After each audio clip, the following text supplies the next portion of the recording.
Welcome back again commerce words class. Okay, आप लोगों का स्वागत है बेटा। और आज हम लोग करने जा रहे हैं डिसोल्यूशन ऑफ पार्टनरशिप फर्म, और इसमें आज हम लोग करेंगे ट्रीटमेंट ऑफ अकाउंट। ठीक है,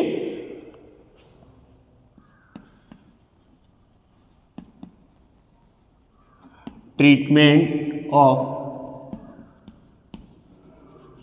अकाउंट्स एंड डिसोल्यूशंस। ओके, कि डिसोल्यूशन करने पर जब हम फर्म को डिसॉल्व करते हैं, समाप्त करते हैं, तो हमें कौन कौन से ट्रीटमेंट करना चाहिए, कौन कौन से अकाउंट प्रिपेयर करना चाहिए। ठीक है, तो हम फर्स्ट ट्रीटमेंट करेंगे बेटा रियलाइजेशन अकाउंट।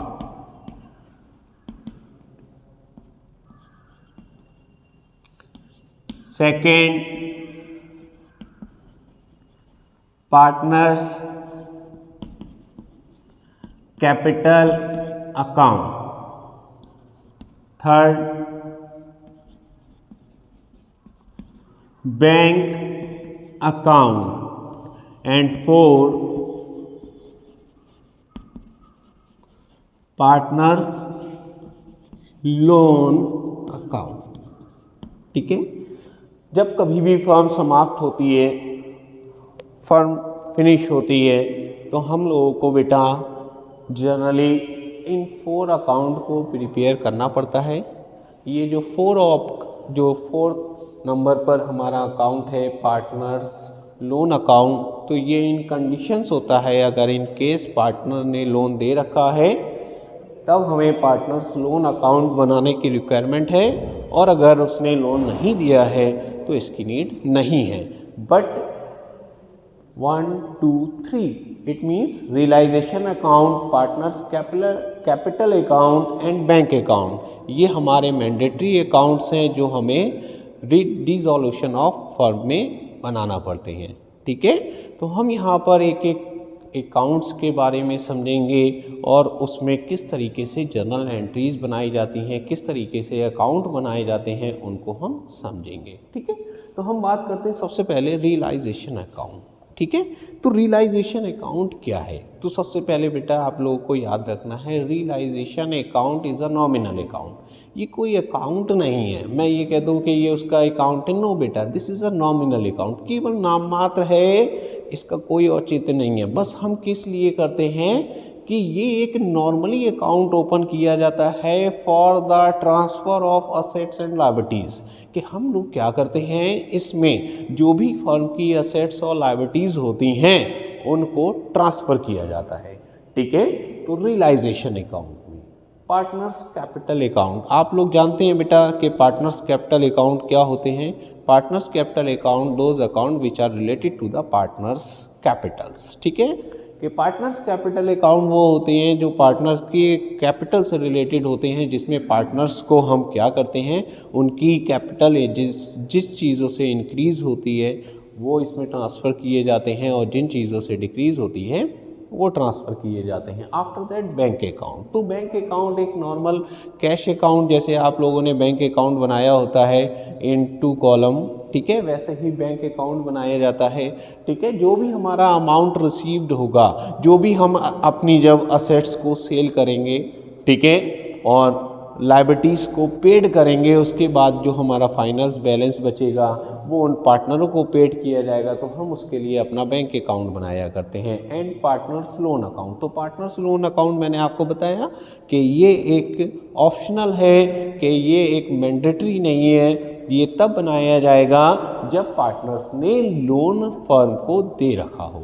ठीक है, तब बनाया जाएगा। अब हम बात करते हैं रियलाइजेशन से रिलेटेड अकाउंट की और इसकी जर्नल एंट्रीज की। ठीक है, तो हम एक एक करके स्टार्ट करेंगे बेटा कि रियलाइजेशन से रिलेटेड ट्रांजैक्शंस और रियलाइजेशन से रिलेटेड जर्नल एंट्रीज। ठीक है, तो सबसे पहले हम बात करते हैं रियलाइजेशन की। तो रियलाइजेशन में सबसे पहले आप याद रखिए, जो भी आपकी बैलेंस शीट होती है, आपको क्वेश्चंस में जो भी बैलेंस शीट गिवन होगी, तो जो उसकी असेट साइड जो भी असेट्स होगी और जो भी लायबिलिटीज होगी, इनको सबसे पहले क्या किया जाता है, रियलाइजेशन में ट्रांसफर किया जाता है। तो हम सबसे पहले जो एंट्री करेंगे वो करेंगे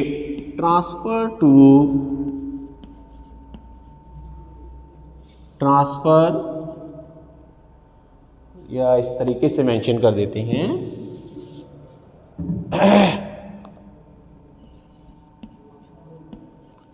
assets transfer in realization account। Okay, जब हम असेट्स को ट्रांसफर करते हैं रियलाइजेशन में तो इसकी क्या एंट्री बनती है। तो याद रखिए बेटा, रियलाइजेशन में हम क्या कर रहे हैं, असेट्स को ट्रांसफर कर रहे हैं। ठीक है, तो मैंने आप लोगों को बताया भी था बेटा, इससे पहले जब मैंने और वीडियो बना रखी है उसमें डिस्ट्रीब्यूटेड अकाउंट्स के बारे में भी बताया है। ठीक है, तो जो भी चीज़ हमारी असेट साइड होती है, याद रखिएगा हमेशा इस बात को, जो भी अकाउंट्स हमारे असेट साइड होते हैं तो जर्नल एंट्री में उनको हमेशा डेबिटेड किया गया होगा। ठीक है, अब हमें क्या करना है, उन अकाउंट को क्लोज कर देना है और उनकी जगह एक नया अकाउंट लेकर आना है, रियलाइजेशन। अब हमें क्या करना है, उन असेट्स को राइट ऑफ कर देना है और रियलाइजेशन को उनकी जगह लेकर आना है। हम क्या करेंगे, उन असेट्स को राइट ऑफ करेंगे और असेट्स को जब राइट ऑफ किया जाता है तो जब वो डेबिट होती हैं तो उन्हें क्रेडिट कर दिया जाता है। ठीक है, तो राइट ऑफ करने के लिए हम इसे क्रेडिट कर देंगे और रियलाइजेशन को डेबिट कर देंगे। क्यों? क्योंकि ये इसमें ट्रांसफर की जा रही हैं। तो हमारी जो एंट्री बनेगी वो बनेगी realisation account debit to sundry assets. ठीक है, मैंने यहां मेंशन कर दिया सन्ड्री एसेट्स। क्यों? क्योंकि एक नहीं होगी, हमारे पास जितनी एसेट्स होंगी हम सब की कंबाइंड एंट्री बना देंगे, सारी एसेट्स को ट्रांसफर कर देंगे किस में, रियलाइजेशन में। ओके, तो यहां पर मैंने लिखा है realisation account debit to sundry assets, transfer of assets in realisation account. तो याद रखिएगा रियलाइजेशन में असेट्स को ट्रांसफर करने की ये एंट्री बनेगी। आफ्टर दैट, ठीक, अब जब हमारी असेट्स ट्रांसफर हो गई तो अब हमें क्या ट्रांसफर करना होगा, लायबिलिटीज। अब हमें लायबिलिटीज को ट्रांसफर करना है रियलाइजेशन में। और याद रखिएगा बेटा, जब हम रियलाइजेशन में लायबिलिटीज को ट्रांसफर करते हैं तो आपको ये पता होना चाहिए कि लायबिलिटीज में जो अकाउंट होते हैं, जो भी अकाउंट होंगे, चाहे वो कैपिटल अकाउंट हो, चाहे क्रेडिटर्स अकाउंट हो, चाहे बिल्स पेबल अकाउंट हो या कोई आउटस्टैंडिंग हो, तो इन जर्नल एंट्री उन्हें क्या किया गया होगा, उन्हें क्रेडिट किया गया होगा। और अब हमें उन्हें क्या करना है, राइट ऑफ करके उनकी जगह रियलाइजेशन के अकाउंट को लेकर आना है। अब हम क्या करेंगे, रियलाइजेशन को लेकर आएंगे। तो जब हम लायबिलिटीज को ट्रांसफर करेंगे यानी कि उनको राइट ऑफ करेंगे तो भाई अगर वो क्रेडिट होती हैं तो हमें उसे डेबिटेड करना पड़ेगा। तो हम यहाँ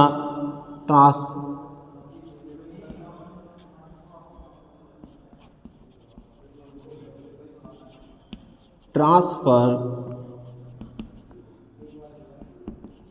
liabilities in realisation account. Okay, realization account. तो जब हम ट्रांसफर करेंगे लायबिलिटीज को तो क्या एंट्री बनेगी कॉमनली, तो आपको याद रखना है बेटा कि रियलाइजेशन हमारा क्रेडिट हो जाएगा और लायबिलिटीज डेबिट हो जाएंगी। तो एंट्री बनेगी sundry liabilities, sundry liabilities account debited to realisation account. ठीक है, ये हमारी एंट्री बनेगी काहे की, ट्रांसफर लायबिलिटीज इन रियलाइजेशन। ठीक है, अब हम क्या करेंगे बेटा, हमारे असेट्स भी ट्रांसफ़र हो गई और लायबिलिटीज़ भी ट्रांसफ़र हो गई। तो अब हमें क्या करना पड़ता है बेटा, जब हम लायबिलिटीज़ और असेट्स को ट्रांसफ़र कर लेते हैं तो हमें असेट्स से पैसे को रियलाइज़ करना है। जब भी डिसॉल्व होता है फर्म तो भाई हमें क्या करना है, असेट्स को सेल करना है, उनसे पैसा रियलाइज़ करना है और रियलाइज़ होने के बाद जो हमारी लायबिलिटीज़ हैं उनका पेमेंट करना है। तो अब हम लोग क्या करेंगे, जो हमने ये असेट्स रियलाइजेशन में सेंड किए हैं उनसे रियलाइज करेंगे क्या, अमाउंट। ठीक है, तो अब जब हम अमाउंट रियलाइज करेंगे, ओके,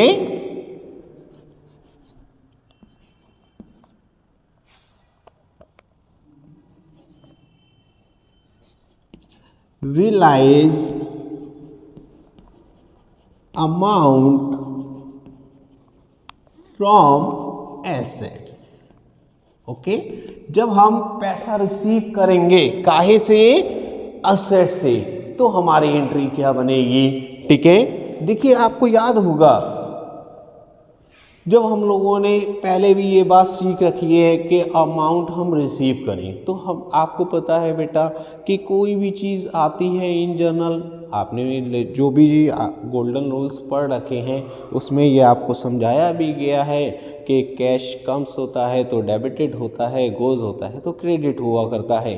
और अब आपके पास में पैसा आएगा और वो पैसा आपके कैश ना मिलकर आपके बैंक अकाउंट में ट्रांसफ़र होगा। ठीक है, तो आप एंट्री बनाएंगे बैंक अकाउंट डेबिटेड, और वो पैसा काहे से आ रहा है, असेट से आ रहा है। लेकिन अब आपको उन असेट्स का नेम मेंशन नहीं करना है, क्यों, क्योंकि वो असेट्स तो राइट ऑफ हो गई, खत्म हो गई। अब उसकी जगह कौन आ गया है, रियलाइजेशन आ गया है, तो अब वो पैसा रियलाइजेशन में ट्रांसफ़र होगा। ठीक है, तो हमारी जो एंट्री बनेगी वो बनेगी bank account debited to realisation, to realisation account. ठीक है, जो भी पैसा हमें रिसीव्ड होगा। ठीक है, इसे आप लोग नोट करते चलिए, रियलाइजेशन से रिलेटेड जर्नल एंट्रीज को, और फिर हम इसके बाद बनाएंगे रियलाइजेशन अकाउंट। ठीक है, अब हम बात करते हैं पेमेंट की। ठीक है, अब हमें क्या करना है बेटा, पे करना है, क्योंकि पैसा हमें रिसीव्ड हो गया, डिसॉल्व कर रहे हैं फर्म को, पैसा रिसीव्ड हो गया। अब हमें जो भी हमारी लायबिलिटीज़ हैं उनका पेमेंट करना है। तो हम सबसे पहले पेमेंट, ठीक है, पेमेंट ऑफ लायबिलिटीज। ठीक है, अब हमें पेमेंट करना है लायबिलिटीज का, तो हमारी एंट्री बनेगी बेटा क्या, अब पेमेंट जाएगा। देखिए यहाँ पर पैसा आ रहा था तो बैंक अकाउंट डेबिट था, अब पैसा जा रहा है तो बैंक अकाउंट क्रेडिट होगा। अब सर डेबिट क्या होगा, तो बेटा रियलाइजेशन, क्योंकि हमने जो भी लायबिलिटीज है उसको ट्रांसफर करके कैंसिल आउट कर दिया। ठीक है, कैंसिल करके बाहर हो गई, वो असेट्स भी कैंसिल हो गई। अब हमारे पास केवल एक बचा, वो है रियलाइजेशन। तो अब हमें रियलाइजेशन पे अपनी लायबिलिटीज का पेमेंट करना है। तो जब हम पेमेंट करेंगे तो बेटा एंट्री बनाएंगे realisation account debited, realisation account debited to bank account. ठीक है, ये हमारी एंट्री बन जाएगी। ठीक है, अब जब हमारी ये एंट्री बन जाएगी तो हमें क्या करना होगा बेटा, रियलाइजेशन की अकाउंट को प्रिपेयर करना होगा। ठीक है, अब हम बात करते हैं रियलाइजेशन अकाउंट की प्रिपरेशन की, कि ये किस तरीके से प्रिपेयर किया जाता है। तो आप सबसे पहले इसकी जर्नल एंट्री को नोट कर लिए।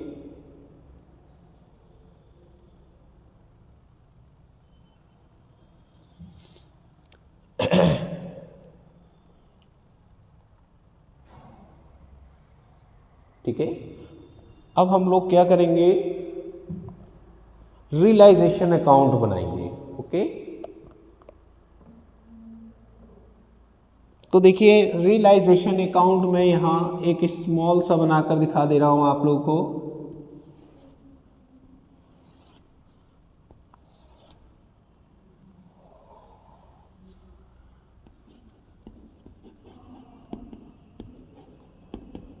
रियलाइजेशन अकाउंट, पार्टिकुलर्स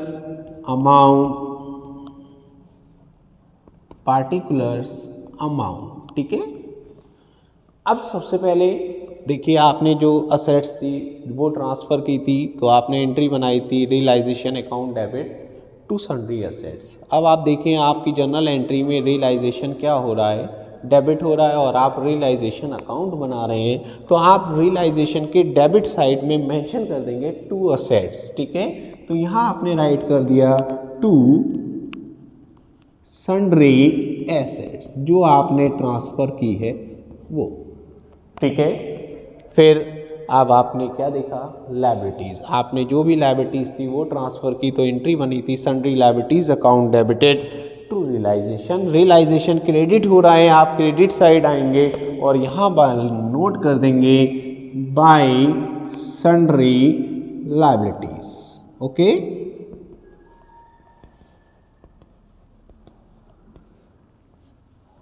क्लियर है। अब इसके बाद में रियलाइज अमाउंट फ्रॉम असेट्स, जो पैसा हमें मिला है असेट से, तो एंट्री बनी है bank account debit to realisation account, और अब हमारे पास देखिए रियलाइजेशन क्रेडिट हो रहा है, तो हम क्रेडिट साइड में आएंगे और बाय लिख देंगे बाय बैंक अकाउंट, ठीक है। जो कितना पैसा रियलाइज होगा हम क्रेडिट साइड मेंशन कर देंगे। उसके बाद देखिए पेमेंट, तो जब हम पेमेंट करेंगे काहे का, रियलाइजेशन का, तो एंट्री बनाएंगे realisation account debit to bank, और यहाँ देखिए आप रियलाइजेशन डेबिटेड हो रहा है, तो हम लिख देंगे टू बैंक, ओके। इतनी बात क्लियर हो गई होगी आप लोगों को, हो गई है ना। और अगर कोई प्रॉब्लम हो तो आप लोग मुझे कमेंट्स कर सकते हैं, ठीक है। अब हमारे पास में अगर ये सारी चीज़ें जो भी हमारे पास असेट्स थी या जो भी हमारे पास लायबिलिटीज़ थी, हमने असेट्स को मार्केट में सोल्ड कर दिया और जो भी लायबिलिटीज़ था उनका पेमेंट कर दिया, तो आप जानते हैं कि भाई लायबिलिटीज़ हो सकता है कि कम होती है, क्यों, क्योंकि इसमें आउटसाइड लायबिलिटीज़ का पेमेंट किया जाता है, इंटरनल लायबिलिटीज़ का पेमेंट नहीं किया जाता है, ठीक है। बट लायबिलिटीज़ में तो आपकी इंटरनल और एक्सटर्नल दोनों ही तरीके की लायबिलिटीज़ इंक्लूड होती हैं, तो हम क्या करेंगे, एक्सटर्नल लायबिलिटीज़ को इसमें ट्रांसफ़र करने के बाद उनका पेमेंट कर देंगे, तो हमारे पास में कुछ ना कुछ अमाउंट बचेगा, मे भी बचे या नहीं भी बच सकता है, ये भी पॉसिबल है, ठीक है।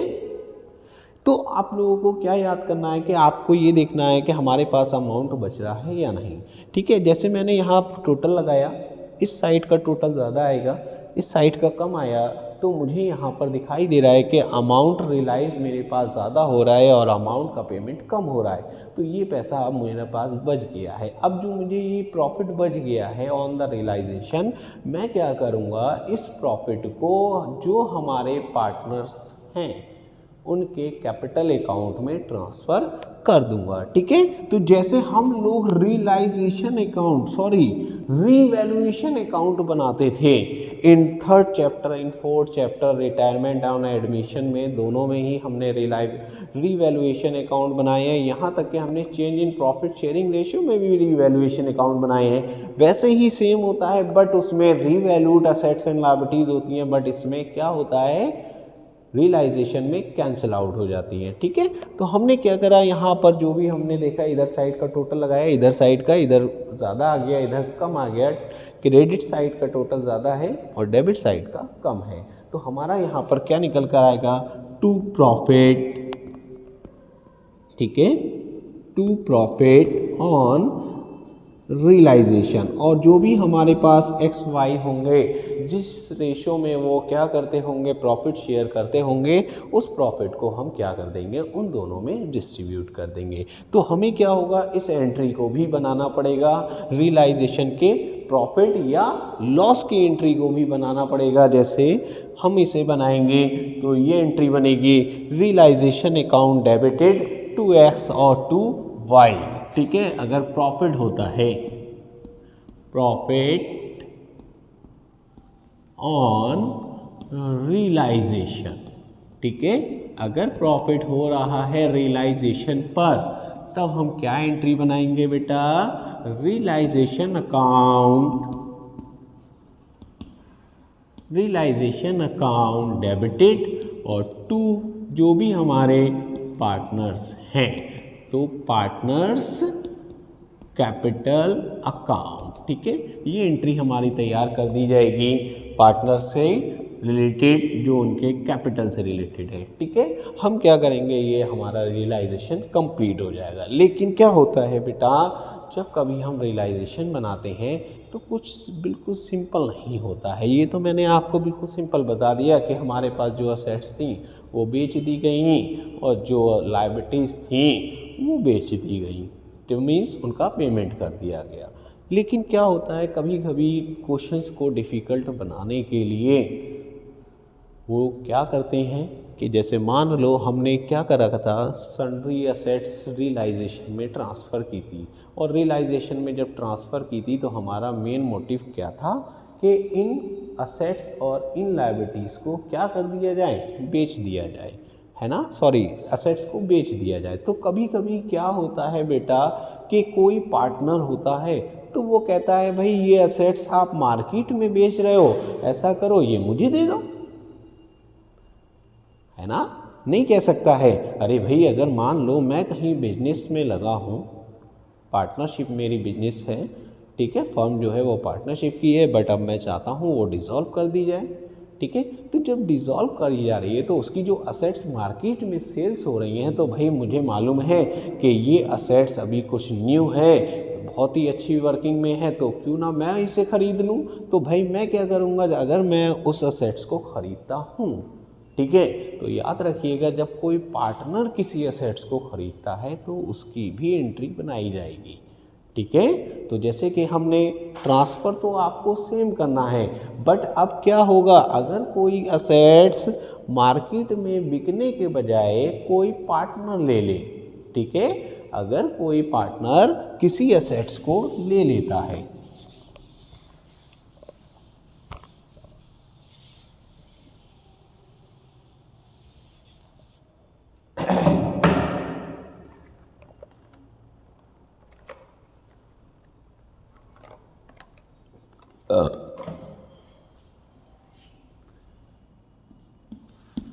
if any partner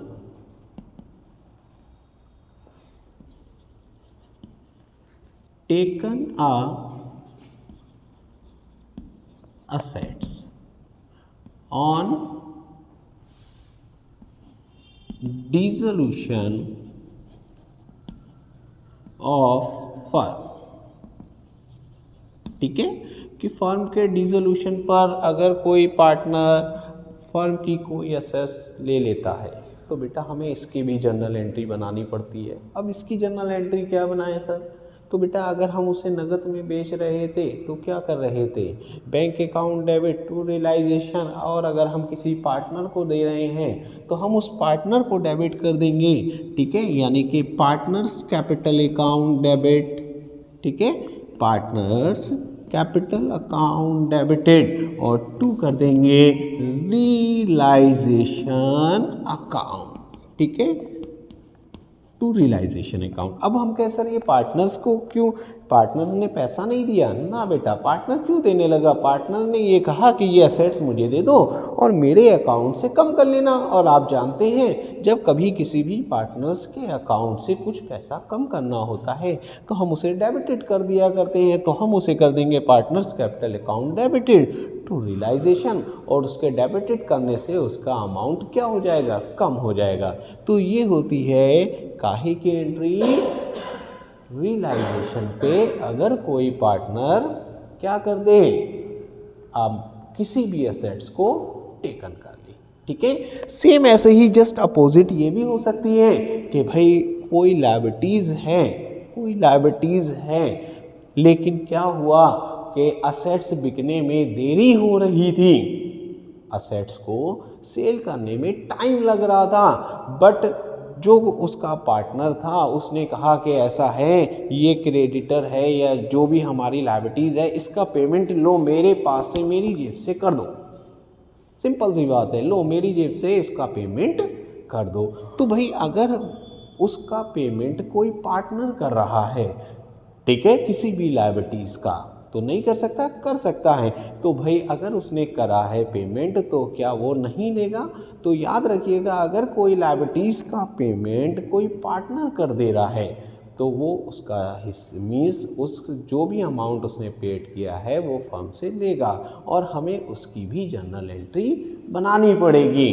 ठीक है, तो याद रखिएगा, if any partner paid any liabilities, अगर कोई पार्टनर किसी लायबिलिटीज का पेमेंट कर देता है, ठीक है, तो क्या एंट्री बनेगी? तो आप याद रखिएगा, आपकी जो एंट्री बनेगी वो इस तरीके से आएगी, realisation account debited, realisation account debited to partners capital account. ठीक है, ये एंट्री बनेगी। क्यों? क्योंकि पार्टनर्स कैपिटल अकाउंट क्रेडिट कर दिया जाएगा और आप जानते हैं जब भी कभी पार्टनर्स कैपिटल अकाउंट क्रेडिट होता है इट मीन्स इसको अब इतना अमाउंट देना है। ठीक है, तो यहाँ पर आपकी ये एंट्री बन जाएगी। ठीक है, काहे की है? अगर कोई पार्टनर ले लेता है। अब कभी कभी इन केस ये भी हो जाता है कि जैसे मान लो हमने यहाँ ट्रांसफ़र किया लायबिलिटीज़ को और असेट्स को और वहाँ ट्रांसफ़र किया लायबिलिटीज़ को। अब हमारे पास में कुछ ऐसी एसेट्स थी जो हम मार्केट में बेच रहे थे, लेकिन एक ऐसा क्रेडिटर था जिसको हमारी फर्म से पैसा चाहिए था, वो हमारी लायबिलिटीज़ थी, लेकिन उसने देखा कि हम अपनी कुछ असेट्स सेल कर रहे हैं, तो उस क्रेडिटर ने ये कहा कि भाई हमें आप जो कैश दोगे इस कैश को हमें ना देकर इस असेट्स को दे दो। ठीक है, हमने कहा लो भाई ये तुम असेट्स ले लो, है ना। तो याद रखिए, जब कभी भी कोई ऐसा ट्रांजैक्शन होता है जो बिटवीन रियलाइजेशन होता है, अरे भाई अगर असेट्स जा रही है तो वो तो ऑलरेडी रियलाइजेशन में ट्रांसफ़र हो चुकी हैं और लायबिलिटीज़ अगर कम हो रही है तो वो भी रियलाइजेशन में ट्रांसफ़र हो चुकी हैं, यानी कि रियलाइजेशन के अंदर की ही एंट्री है। तो हम उस एंट्री को नहीं बनाया करते हैं। क्यों नहीं बनाते? क्योंकि रियलाइजेशन ही डेबिट होगा और रियलाइजेशन ही क्रेडिट होगा, तो वहाँ पर उस एंट्री को बनाने की रिक्वायरमेंट नहीं होती है। तो ये केस हमेशा बहुत इंपॉर्टेंट रहता है कि किसी क्रेडिटर ने कोई असेट्स को टेक ओवर कर लिया तो आप लोग क्या करते हो, उस लायबिलिटीज क्रेडिटर को की एंट्री को बना दिया करते हैं, लेकिन उस एंट्री को हमें बनाने की रिक्वायरमेंट नहीं हुआ करती है। क्यों? क्योंकि ऑलरेडी हम उस क्रेडिटर को और उस असेट्स को रियलाइजेशन में ट्रांसफ़र कर चुके हैं, इसलिए हमें इसकी ज़रूरत नहीं है। अगर कोई आउटसाइडर किसी भी चीज़ का पेमेंट करता है या पैसा रिसीव करता है तो हमें उसकी जर्नल एंट्री बनानी पड़ती है। तो आई होप आप लोगों की समझ में आया होगा।